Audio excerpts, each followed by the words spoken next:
প্রথমবার হেরে যাওয়ার পর ভেবেছিলাম মানুষটাই বোধহয় ভুল মানুষ ছিল। দ্বিতীয়বার হেরে গিয়ে নিজেকে সান্ত্বনা দিয়েছিলাম,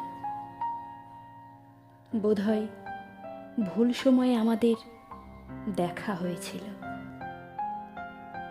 তৃতীয়বার হেরে যাওয়ার পর সমস্ত দোষ দিয়েছিলাম ভাগ্যকে। বারবার ধাক্কা খেয়েও ফিরে আসতাম, বোধহয় আরেকবার হেরে যাওয়ার জন্যই।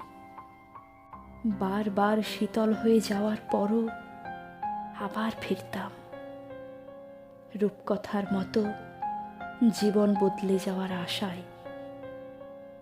মানুষ মাত্রই বেহায়া, প্রতিবার পাথর হয়ে যাওয়ার পণ করে সে সামান্য মায়ার কাছে আত্মসমর্পণ করে ফেলি, শতবার, সহস্রবার।